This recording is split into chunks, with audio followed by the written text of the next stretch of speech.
From a warehouse basement on the wrong side of the tracks, this is D.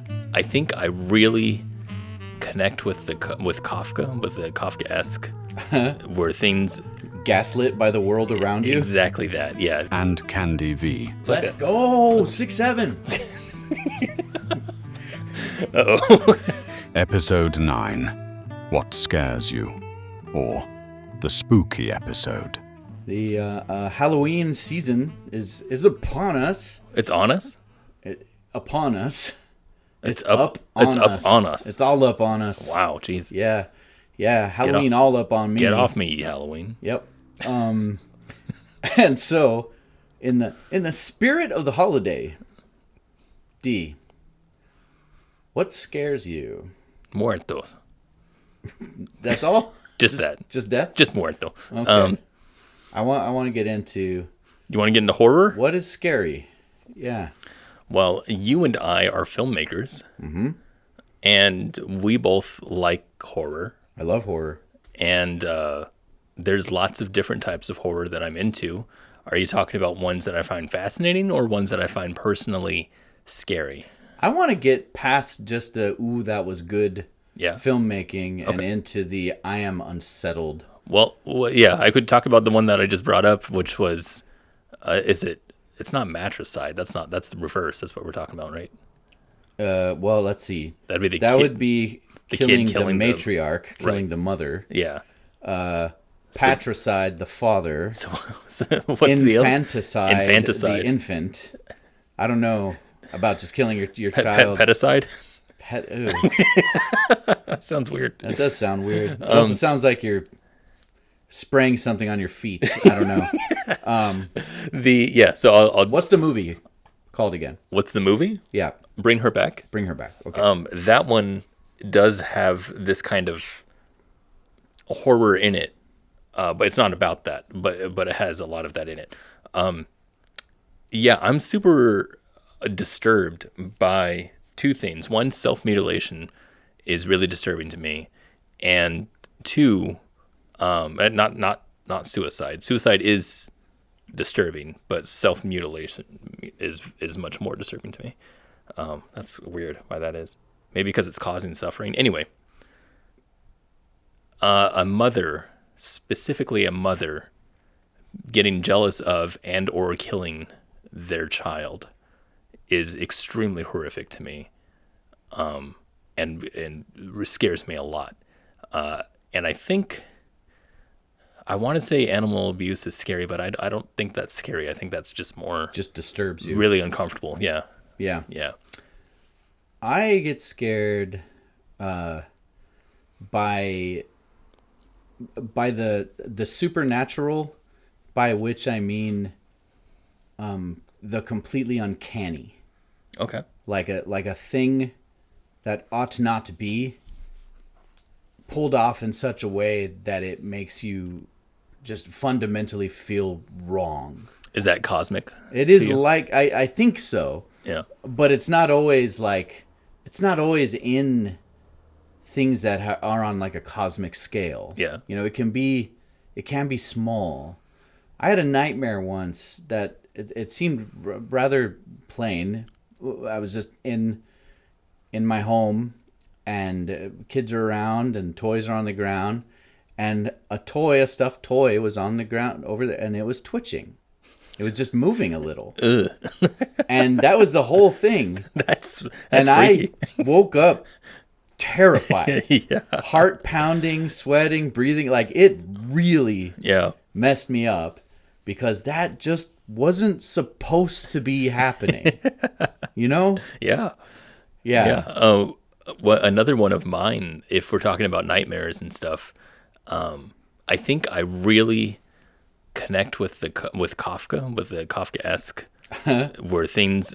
Gaslit by the world around you? Exactly that. Yeah, that's really off-putting to me. Like, I couldn't say it's I don't know if I would go so far as to say that I'm afraid of it, but it's definitely to the point to where if it were to happen somewhat in my life, I would get very, very, very disturbed, and I don't it's not an enjoyable. Well, I think so. That at all. horrifies me too. Yeah. And in fact, the trial really read to me like a horror. Yeah, To me, for sure. Yeah, especially with it ending the way it does. I have not read the ending yet. Oh, okay. Well, I won't spoil that for you. It's not happy. Metamorphosis has a really cool ending. Yeah. But I think that actually has a lot in common with the stuffed toy twitching on the ground. Yeah, Because in both instances, you're faced with either A, the world isn't what you thought it is, or B, you're losing your mind. Right. And that horrifies me too. right. Okay, so one other thing, if we're talking about not just conceptually, but like something that's actually scared us, like a movie or a show or whatever. For me, Black Mirror, I think season 2, episode 2, something like that. It was called Playtest, and it was emulating Kojima of all people, Hideo Kojima, who's like this. It showed this master game designer who has a brand new way of playing with games, and it was using their little thing that you attach to their temple, and it's basically virtual reality, right? You're just now your conscious is now in a virtual environment. And it looks and everything's real and everything's like that. And the thing that freaked me out so much is the end of that episode. I hope you don't mind if I'm going to spoil it. That's fine. The idea was to make the game programs itself to be as scary as possible based on the person's feelings of what they think is the scariest thing. And so they do like weird stuff at first, right? He's like walking around this haunted house and it's like stormy outside, but then he sees like a giant fucking spider and he's like, oh my god, it's not that scary. But then the head of the spider is like the head of his school bully, and that's weird. It's still not that scary. And then he sees his girlfriend comes in to save him, saying that he's in danger, and then she tries to kill him, and then it gets weirder. And it gets to the point where he says, I need to get out of here. And he goes to reach for his thing, and it's not there, and he's trapped inside this space. Yeah. And then he finally does take it off, and then he's like catatonic in this space. And he goes back home, and after he returns home, he talks with his mom, who's now deep in dementia because she had started that way, and that's kind of what started this whole thing of him trying to do escapism. He wanted to get away from that. And then as he comes home and finds that she's really deep into it, he starts to have it and then realize he's still in the game. Yeah. And it's this loop of continuous. Yeah. It's gaslighting at the same time. If the AI knew that your deepest fear was to be lost in that, Right. lost in your own thoughts, Yeah. like your demented mother. Right. Yeah. That's That's what it would do to you. That scared me. Yeah. I watched that and I was like, fuck. And then Yeah. I did not Yeah. want to watch anymore. Yeah. That is horrifying. Yeah. The idea of losing control of my faculties in any way that always scares me. And when it's portrayed well in a film or something, Yeah. it can really get to me. Just the other day, my wife asked me if we had a very serious conversation, basically about what our expectations were of each other in the event of one of us having Alzheimer's, basically losing touch of who we are. All right. So a And- fun subject. Yeah. Okay. And when I faced that, I'm like, kill me. Yeah.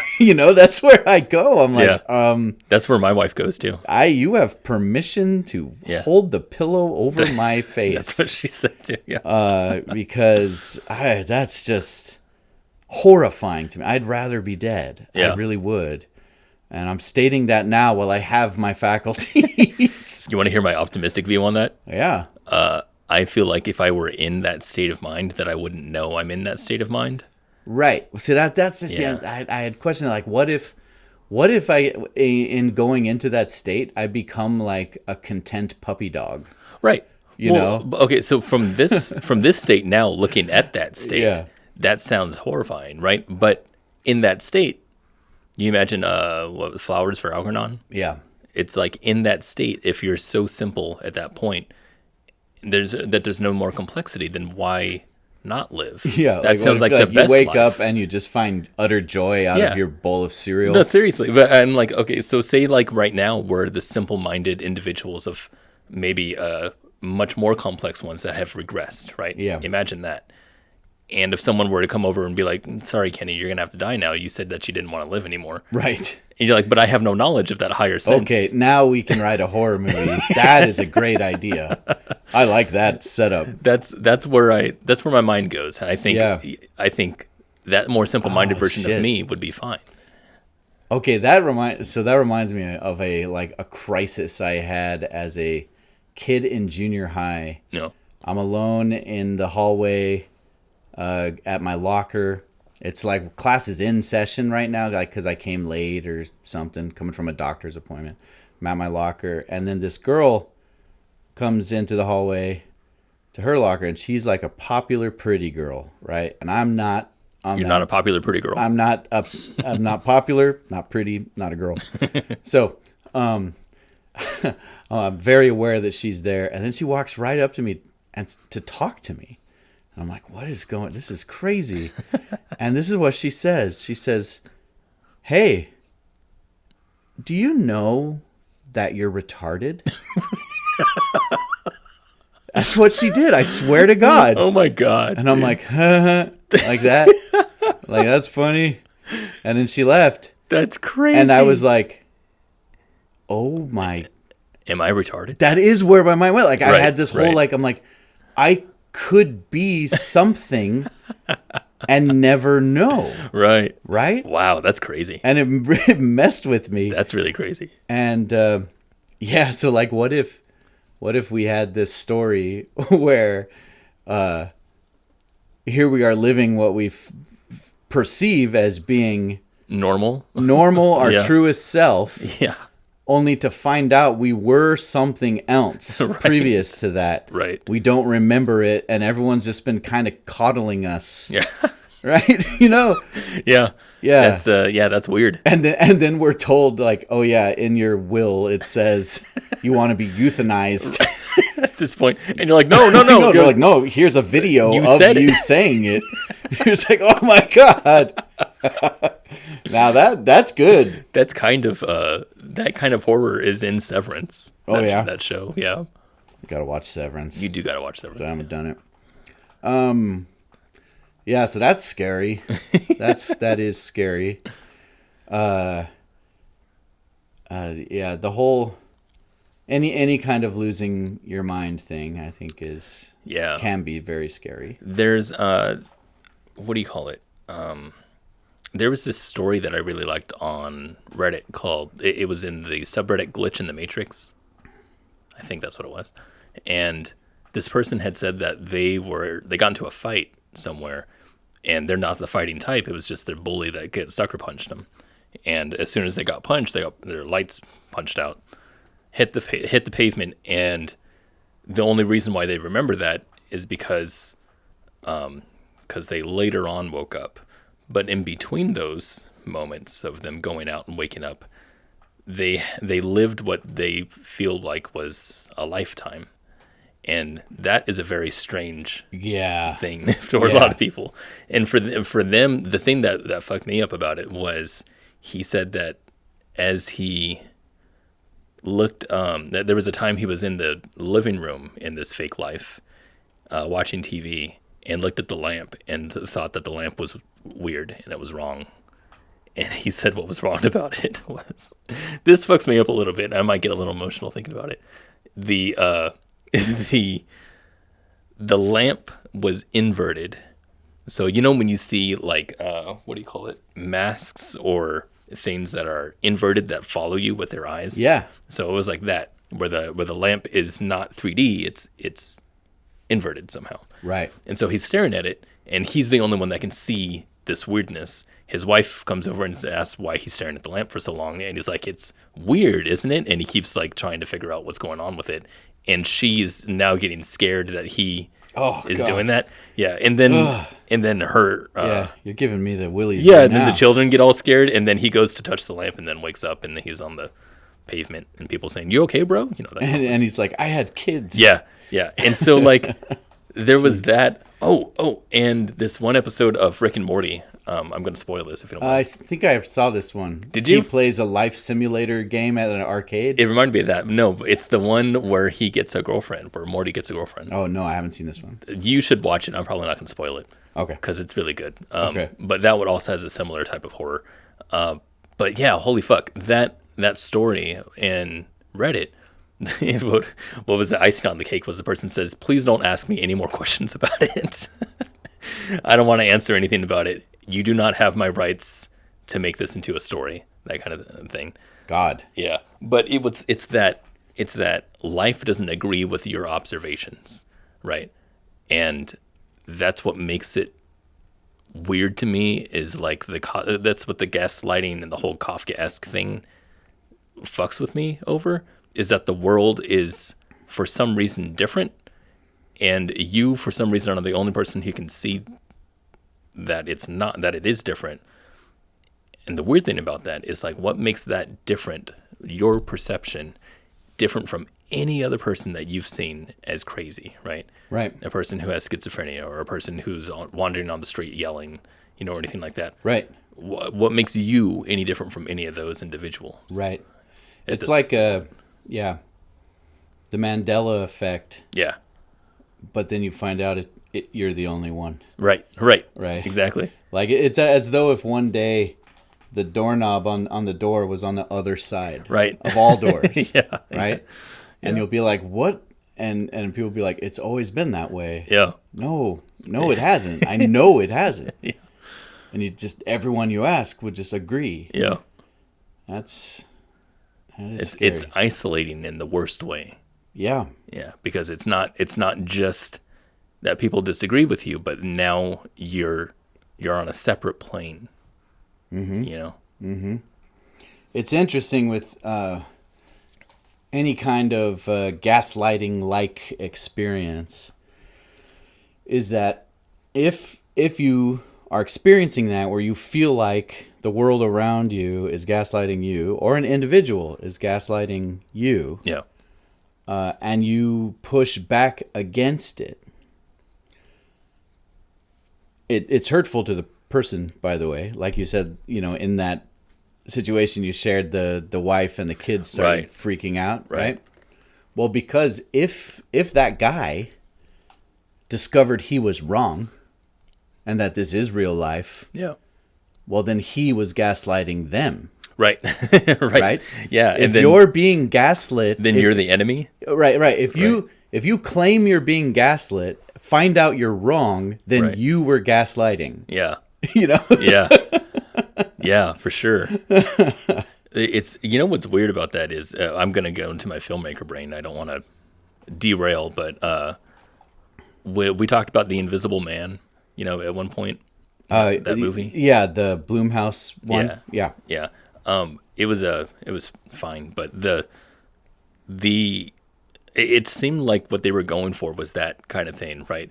Is she crazy or is she not, right? And what I didn't like about it was that it had a definite answer, right? Right. So the spoiler of the movie is that she is not crazy. Her ex-boyfriend is trying to kill her, and he is invisible. It's like that's just the thing that's happening. Right. But that true sense of what the fuck is existing within that. I'm not sure what's right and what's not, and that's the horrifying part, or just tiptoeing into that a little bit, right? Yeah.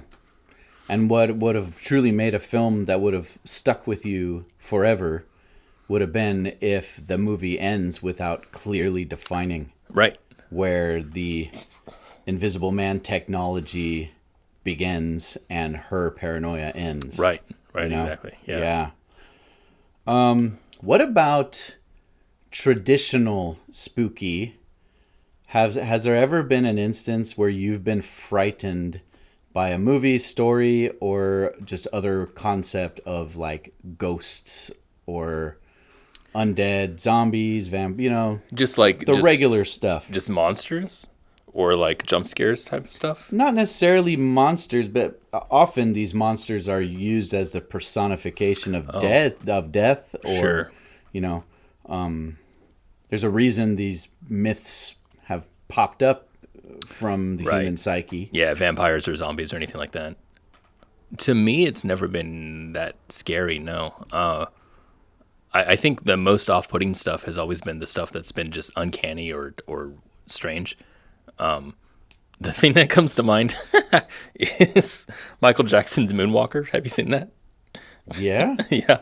Do you remember the part in the beginning where Michael's hiding from the paparazzi by like what do you call it? The Statue of Liberty? Go on. The Statue of Liberty looks down at Michael and says, home of the weird is what it was, what she says. Yeah, there was some other weird stuff in this. Yeah. So it was... This is like unlocking memories for me. I forgot this existed. This is crazy. I've watched that movie so many times as a kid. Really? Yeah, the VHS tape. But he was hiding from the paparazzi. Then one of the kids, who's it's a claymation thing. They're all claymation except for him. Right. And one of the kids looks at him and says, "It's mommy. Look, it's Michael Jackson." But when he says Michael Jackson, his face starts deforming into like this really strange like frown, and it's a frown, but it's overdone because it's claymation. So his eyebrows go way inward, and his eyes get huge, and he looks like a demon. And his voice gets deep. So me and my brother, we always quote it and we say, "It's Michael Jackson." And that was like freaky as fuck to me. And it's because it's wrong. It's not, he's never made that kind of face before. Right. And I never knew that kind of animation was possible at that point because the context had been set up for me. And so as a kid, that disturbed me. And so that was probably the only thing I can think of traditional wise, because it was meant to be weird, but that's about it. Well, I was frightened by The Shining, by Hereditary. If you're talking about recent, Hereditary was definitely scary to me. Right, and that is couched in sort of demonic phenomenon. So that one and Bring Her Back, actually, they both, I feel like, deal with that kind of aspect, the metaphysical, in a very real way. And that's scary. I wouldn't say I'm frightened by it, but it's scary. It's scary stuff. Yeah, it put me in a very uncomfortable feeling. Yeah. And The Shining does the same thing. Yeah. And actually, I'd say so does It. Especially It Part 1, and maybe even the original TV version of It with Tim Curry. Yeah. It's, again, we're using a monster, basically, be it demon, whatever the hell it is, or like a haunted place like the Overlook Hotel. But it's not, that's not what makes it scary, right? It's about what it, I guess, again, I think it just always comes back to the uncanny, the experience of the uncanny, right, in a way that is believable enough. Yeah, so what would be uncanny about The Shining that you found unnerving? Let's see. The first time, I think, where I felt really, it was almost just ambience. Yeah.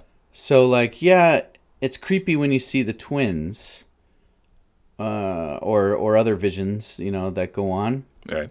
But more so, it's that, feeling like a hallway is impossibly long. Yeah, sure. Right? Or feeling very, very watched as a little kid on a big wheel. Yeah. right? The way the shot's framed. Yeah. I mean, you feel like there's someone behind you. Right. I mean, the whole thing feels uncanny. Jack choosing to sit at his typewriter at a desk in the middle of the hotel lobby is weird as fuck. Yeah, sure. You know? Yeah.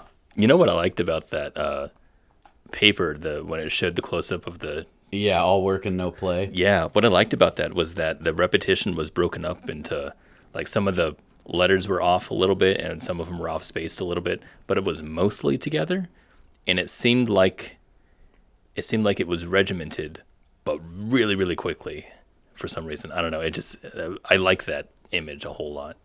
Yeah. If we're talking about media that scared us, I was just thinking about Super Mario 64. Scared me when I was a kid. Really? Yeah, because Tell me why. This is incredible. It's just interactivity, and I would talk about that forever. But there's a level in there. It's a haunted house, and you go to there's a bunch of ghosts and whatnot. But there's one room that there's no ghosts, and you go over there and you go to collect one of the coins that's on top of a piano, and you go on top of the piano, and the piano opens up and bites you. God. And it's funny because it's so jarring. One, because this is the only object in the entire game that is an enemy and dressed like the part of the environment. You've never seen anything like it before. And then... So it shouldn't exist. It should not exist. It's like a violation of the world. Yeah, and it chases you. Yeah, and you can't kill it. So it's really, really jarring. So that's a jump scare, but it's done so well. It's not just scary just because it's there. It's scary because that thing exists in this world. There was another one. Oh, it was Analog Horror. Local 58's like one of my favorite horror channels on YouTube. Yeah. And it gets that uncanny feeling really, really well. But the one that scares me the most, the one that it's like hard for me to watch, is the Mandela Catalog. And they have the first video they ever published was like it's a Christian cartoon. Looks like a Sunday morning type of thing. And they just altered it to make it seem strange in certain parts. And what gets me, I still don't know what it is about it. But there's some parts in there that it's hard for me to even interact with it. There's a part where after it's glitched up a little bit, and there's some it's not jump scares, it's weird scares. It's like when the angel Gabriel comes down to, I think it's Moses or whoever, I can't remember. He comes down and it stops on a motion frame. You know what a motion frame is? Yeah. So his face is all stretched, and then it slows down for a second, and his eyes turn blue, and it just continues like nothing happened. And I'm just like in a movie, it would point that out, and it would be like, surprise, right? And this one, it's just there, and I'm like, I don't know about that. Huh. And I was watching this at night, and while I was by myself, I was just like, it's nothing, it's fine. And I kept playing it, and there was a part that I had to pause on. I'm not watching this anymore. And it was when Gabriel comes to the window, and the original is where Gabriel just comes up to the window and just looks at Moses, like he's protecting him. But in this one, he comes up and then again has the blue eyes, and then the camera starts to zoom in just a little bit, and then we have a whisper that comes in, and he says, "Wake up, wake up, wake up, wake up, wake up." God. And I'm like, ugh. I paused there. I'm not watching that anymore. Nope. And I don't know why. I don't know why that fucks with me so bad. That's a really hard one for me to get through. I think let's jump to real life for media. Sure. Times when you've been very frightened. I've got a couple. You go ahead. Yeah. All right. So the first one has happened more than once. Here in the studio, but no, at home late at night when I'm woken up by someone who is convinced that there is someone else in the house Oh, sure. who shouldn't be there. Yeah, that sounds frightening. And me being dad, it falls to me to be the one to take care of this. And so taking whatever weapon-like thing I might have on hand and stepping into the unknown with a false bravery on my face to confront. Right. Just be like, hey, who's there? You know? Yeah. That might be the most frightened I've ever felt is when those times have happened. At least twice. Neither time was there anyone in the house. Yeah. By the way. Eesh. Yeah. And sometimes it's so cliche, but it's just noises in the dark. Right. It's just noise, like you hear a noise. Yeah. Same thing happens to me. And your mind starts to just spin. You can really... Because you imagine shit. Yeah. You can... one of my favorite spooky stories to tell kids... I can only do it once because it involves a jump scare. But I'll share it here so that you or anyone who listens to this can use it. Oh, great. Yeah. And I talk about Tommyknockers. So if you read the book of Mother Goose's nursery rhymes, they're all fairly playful and cute. Mm-hmm. And then there's this one that you read it and you're like, what the fuck? And it's called the Tommyknockers. And it goes like this. Late last night and the night before, Tommyknockers knocking at my door. I want to get up, but I don't know if I can. I'm much too afraid of the Tommyknocker man. That is in... And that's it? That's it. Right? And so I got obsessed with that little rhyme. That's crazy. After I'd heard it from... Stephen King wrote a book by that title. Yeah. It's about aliens. It has nothing but... That's what got me onto this thing. And I got obsessed with it. And I started trying to find out what this was all about. And the term Tommyknockers is old and has many meanings. One is the sounds that go bump in the night. It's your house settling every winter. Right. And the creaks and the cracks that hear, and no matter how much you look, you can't find the thing that made the noise. Yeah. And they call it a Tommyknocker. The other explanation, there were three. Shoot. There's another one, but the third one that I always end on is that it was a term that came from the coal mines of Ireland, and that the legends that would start to crop up after a mining collapse trapped and killed many miners who would have likely lived underground for a while until they died. And if you walked in certain parts of the woods, you might hear a knocking sound emanating from the ground. Yeah. And they called that the Tommyknockers, and it was almost like a will-o'-the-wisp or banshees or leprechauns. Sure. Tommyknockers were also a thing, and so this is when, I'd lean in close and tell them to spook about the dead miners under the ground, hoping that someone will still hear them with their hammers down there, tap, tap, tap. And then tonight when you're in bed, if you hear a creak or crack in the night, just know that it's nothing to be afraid of. It's just your house cracking and settling. It's nature. But and you can always just sort of laugh at it and remember this rhyme.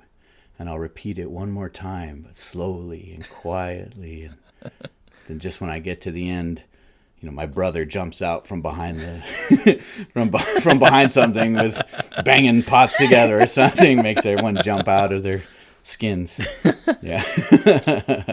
It's pretty fun. That's interesting. Yeah. That's a real thing? Tommyknockers is a thing? That's crazy. Yeah. Yeah. I got my my whole, like, all my nieces and nephews, we had this big gathering one summer, and I did that with all of them at once. And Nice. It became legendary. They still talk about it. The things that have happened to me in real life that I find scary, they're they're the most human things. Sure. And it's weird that some of them are scary versus not. So, like, the two things that pop out are the time where some drunk guy just found himself into my house and Jeez, yeah. was just there, and that was scary at first, and then I was void of emotion when I dealt with the situation, and I just purged the scare. It did not matter. Yeah. And it was like, it's like the feeling beforehand. That's the scary part. The time when the police were in my house and I got held up at gunpoint, that was like scary for a second. Then I realized what was happening and then purged emotion. It didn't matter. Action takes over for me. But the stuff that really fucks with me is the stuff that, again, is very human. When Amy had accidentally called 911 on her phone while she was driving by pressing her power key. I think on the iPhone you press power key 5 times, and then it does the emergency broadcast. So it calls 911, but then it texts everybody in your circle something's wrong, and then gives you a position. And Wow. that freaked me the fuck out. And that it was that unknown part Oh, sure. that I didn't know what was happening. Also, one with Amy when she called me and said that there was a shooting in the mall, and she was trying to find her way out. And because I'm at home, what can I do? Yeah. That's really scary. Powerless. Yeah. feeling. But beyond those human moments, the one that's a little bit more kiddie is one I've experimented with this because I find the feeling so fascinating. And in my bathroom, I have a very narrow bathroom where it's like almost a hallway. You just walk in, it's just a straight line. And if you go, it's like the corner of the room. So like just before you turn right into the bathroom, there's another room right next to it. That's usually empty because it's the office. But I'll usually be in the bathroom at night when no one else is awake. So I'll go into the bathroom and I'll leave the door. I close the door, but if I leave the door open and I turn my back toward the door, I have that feeling, and it's the same feeling that you have when you're at the edge of like a cliff, and your body is saying you better scoot back because something's pulling you down. When I turn my back to the door because I know there's another room over there, my body is doing the same thing. You better turn around because you don't know what's behind you. Yes. And I've experimented with this where I see how far I can get and how long I can spend just looking the opposite way. Wow. Just to feel what it feels like, and it terrifies me. And then I have to turn back and be like, okay, I'm good.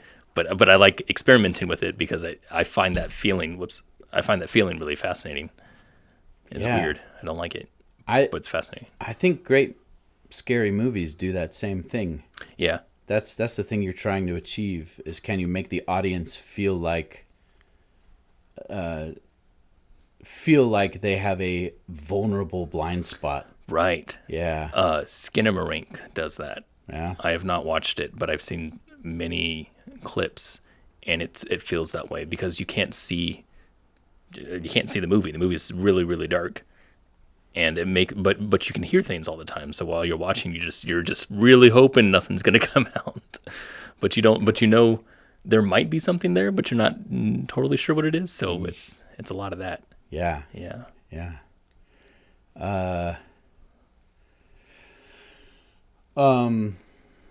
What about fear associated with rot and decay? Have you ever experienced I don't have that. No, I know you do. Yeah. Because you've written many a script with those themes in it.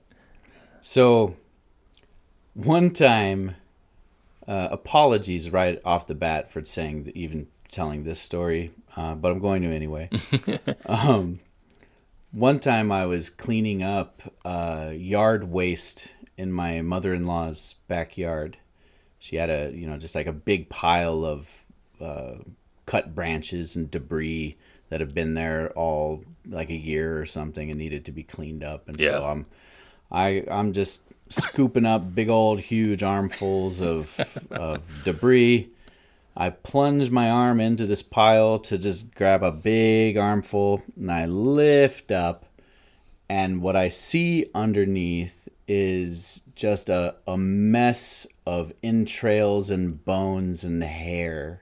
Gross. And I have just pushed my arm through her dead cat. Wow. Yeah. Oof. And like, I felt like I could never be clean. Yeah. It was so disturbing. Ugh. And so the decay associated with death, a dead living thing, definitely gets under my skin. I could see that. Yeah, I've not been in that situation, but I imagine I would not like it. Yeah. There's Stephen King's very good at describing that. I remember Pet Sematary. Yeah. And how visceral the almost the swamp-like atmosphere that the dude is walking through. Yeah. Is that the idea of like going to grab someone's hand and then their flesh sloughs off. God. You know, that's horrifying, I think. This is a funny thing. It's not I do have a phobia of mold. Okay. And it's one of those things again with the unknown thing, because if I ever have anything that's like even sitting in the fridge that's moldy and I'll take it out, immediately my body goes into defense mode. I get really hot and I start sweating. Oh. and I try to just dump it and get rid of it. And in my mind, I'm not thinking anything of it. But I imagine what's happening is that I am maybe subconsciously I'm thinking that maybe I'll inhale it and there's something that's bad that's going to happen if I do it. But yeah, I didn't realize that was a thing until I like routinely would clean mold and I would always have the same reaction. It's interesting to think about the connections of our deepest fears to just evolution, the physical world, the physiology of our bodies, and our genetic history. Right. If you take, for example, the smell of a corpse, which I don't know if you've ever experienced. I have not. Although maybe I have. It is the most repulsive is the best word. Yeah. Because you feel repelled. Yeah. I mean, it's like you feel like you have to run away. It is. It's like it assaults all your senses. It makes you feel vile and sick. But it's just a smell. And it's just your body and your reacting. Experience to it is just the human experience. Right? There's birds circling up above. Right. who find that smell delicious. Yeah. So why? Right? Somewhere deep in our history, those who were really turned off by being around dead bodies had an advantage. They survived. Yeah. They survived, right? That trait became important. Yeah. It stuck around and became more potent. And so the smell of death is horrifying to people. Yeah. Right? Yeah. And, so how many others of our deepest fears are traced back to some kind of survival trait? Right. Yeah, that's interesting. Yeah. I wonder what about the unknown or the uncanny or the disturbing or unnerving, why that makes us feel the way it does. If we're talking about survivorship is like the base. Mm-hmm. Like philosophically, why would that be a thing? Why would I look at something like Gabriel saying, wake up? Yeah. and get, why I suppose that we have this fight and flight response, right? Yeah. That is responsible for us surviving. Maybe it's breaking the pattern. Yeah, that's what I'm wondering is that there's a criteria that means everything's okay. Right. We can let our nervous systems guard down. Right. relax, cook food, raise a family. And then there's a set of criteria, or if that criteria is not met or violated in some way, off go the alarms. Right. Right? And so I imagine it's overlap with that somehow. I think it's just before that. Uh-huh. I think the alarms, because people go to scary movies because they like the thrill of jump scares, right? Mm-hmm. Like they hate the jump scare when it happens, but right after it happens, it laughs. Yeah, then they're all laughing. Yeah. Right. Whereas analog horror or cosmic horror or something like that, there's no laughter. It's just wrong, and it never gets to the alarm phase. Yeah, you're right. Because I was just going to say that, like when you were talking about the drunk guy in your house and the police officer thing. Yeah. I had an experience where a guy got into my car and sat down and started telling me where to go, and I was scared to death. Yeah. But it starts off as, oh, this is surreal, uncanny, and freaky and weird. Yeah. To, okay, this is a real life situation.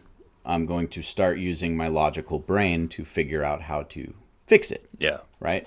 I mean, maybe you're still afraid, but it's a totally different type of experience. Different. Yeah, completely. More like a survival mode thing. More of a survival thing. Yeah.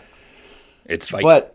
But you see, if it's where horror happens is when you don't get the relief of saying, okay, these are just police officers and they're in the wrong house, or this is a guy who's drunk and he doesn't know where he is, and there's a phone number I should call. You know, you don't get that relief. It doesn't come. There's no break. It just stays in that questioning phase. Right. Right. You know, it's like if you found a guy in your house who's not supposed to be there, and you're like, oh God, what is this? You're afraid.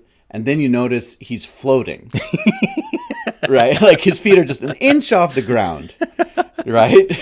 Or you're not going to calm down. He's just there, and you go to try to find out who it is, and he keeps walking. Yeah. And you can never reach him just in time. Yeah. Yeah. And then eventually he exits the house, and then you never know. Mm-hmm. Yeah, I think that's interesting. So I wonder what makes that different than, say, from because Vsauce talked about this one time. I remember talking about what humor is versus creepiness. I should look back on those videos. But humor, he said, is like a break in the pattern where it's similar to fear, where your brain goes, that shouldn't be happening, but then immediately does that release. Right. Right. So one of the examples he was saying was like, while he's talking to the camera, there's random stuff going on behind him, and there's a guy holding a human brain, and he's just like he doesn't know what to do with it. And while Vsauce guy is talking, then the guy goes, he just licks it, and he goes, "Bleh!"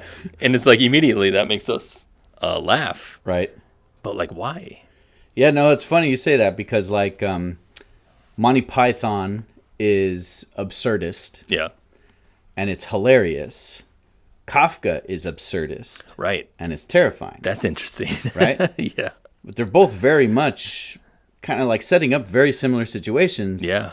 One feels comical, and the other does not. And why is that? That's interesting because I could see a way that Metamorphosis could be interpreted as a comedy.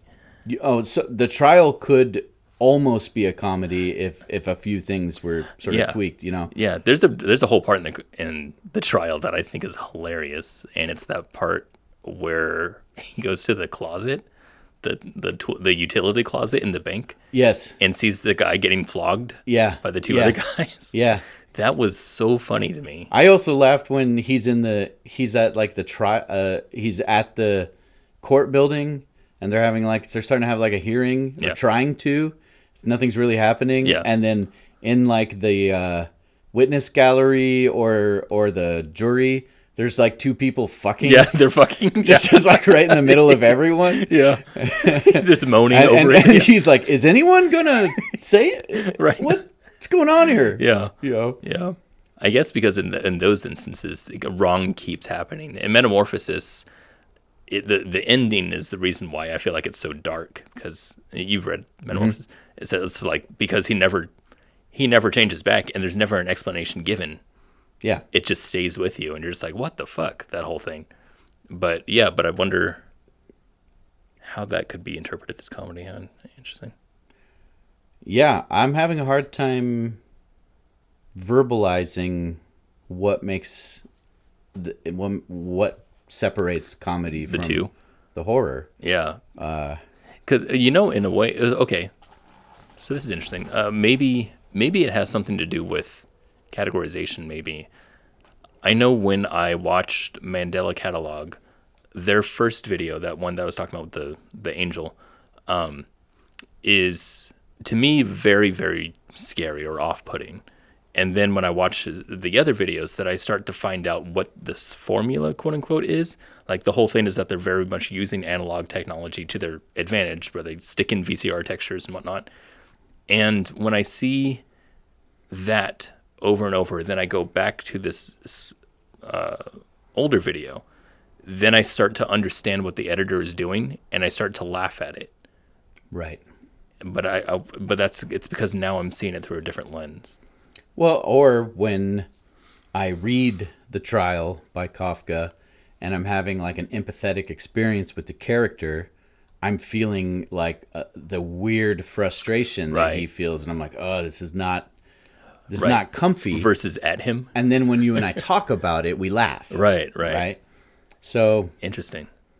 Yeah. So it's like a third person type of view. Like, well, yeah, like imagine, okay, so let's take like a very silly Monty Python. Yeah. Let's do the one where he's where the guy who comes, hey Squire, at the bar, and he walks in and he's like, he kept saying this phrase over and over again to the guy. He says, he's talking about his wife. I don't remember this. That? No. He's like, this is in Holy Grail? No, it's from his show. Oh. He's like, what is the phrase he keeps saying? Not as good as a wink to a blind bat. And I haven't seen that. Hold on, I gotta find this really quick. It's interesting to recontextualize comedy as horror. Yes, backwards. That's it. It's the nudge, nudge, wink, wink. Oh, yeah. Nudge, nudge, wink, wink. Nudge, nudge. Hey.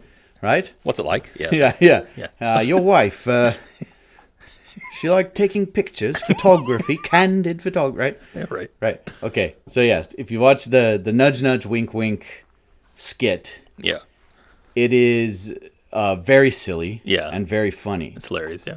But